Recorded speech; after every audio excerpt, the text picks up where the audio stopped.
आज मैं आपको बताने जा रही हूँ ओव्यूलेशन डेट कैसे कैलकुलेट करते हैं और उसका इम्पोर्टेंस क्या है।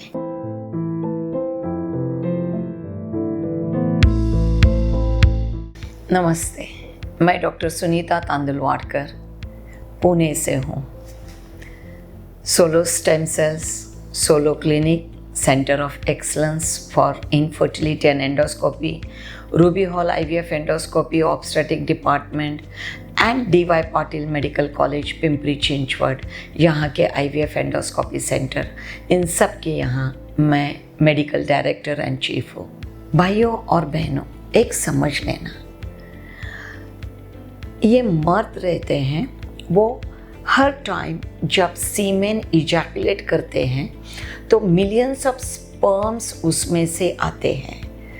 एंड अगर दिन में 2 बार 3 बार हर टाइम वो स्पर्म इजैकुलेट करके प्रेगनेंसी कर सकते हैं, लेकिन औरत ये जो है महीने में 1 बार सिर्फ अंडा पैदा करती है। और ये एग या अंडा जो बोलते हैं हम, उसकी लाइफ रहती है ओनली 12 आवर्स।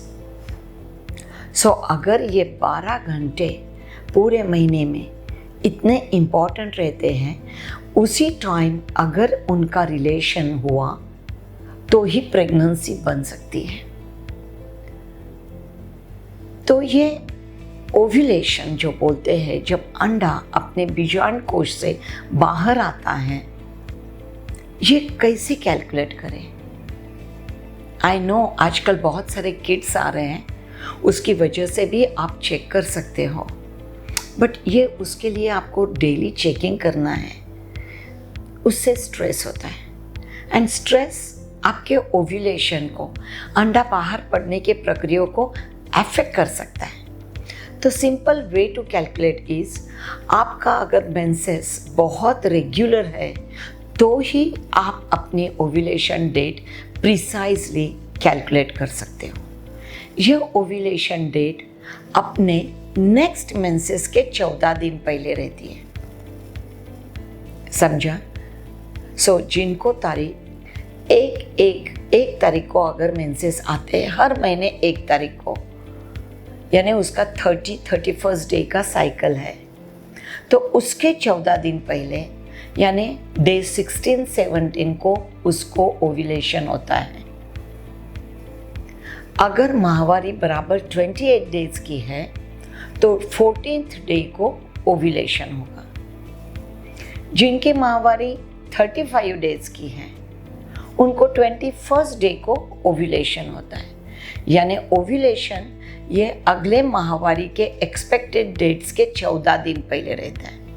जिनकी 35 डेज है, उनका ये 14 डेज बहुत फिक्स रहता है एंड ओव्यूलेशन के पहले की साइकिल 21 डेज की रहती है।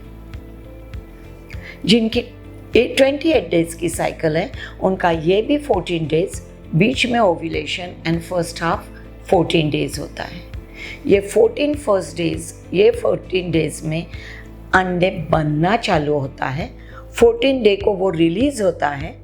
रिलीज होने के बाद उसका जो सिस्ट बनता है, जिसमें अंडा बन रहा है, वो सिस्ट 7 दिन तक अगर प्रेगनेंसी होनी है तो हार्मोन पैदा करता रहता है, और प्रेगनेंसी नहीं है तो वो सिस्ट पंक्चर हो जाता है, हार्मोन डाउन हो जाते हैं एंड औरत को मेंसेस आते हैं।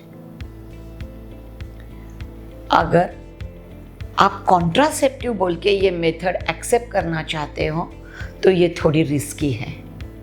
प्रेगनेंसी प्लान करने के लिए आप ओव्यूलेशन डेट अप्रॉक्सीमेटली पकड़ सकते हो, और जिनकी साइकिल 30 to 35 डेज की है, उनको समझना चाहिए कि between 16 to 21st day they ovulate.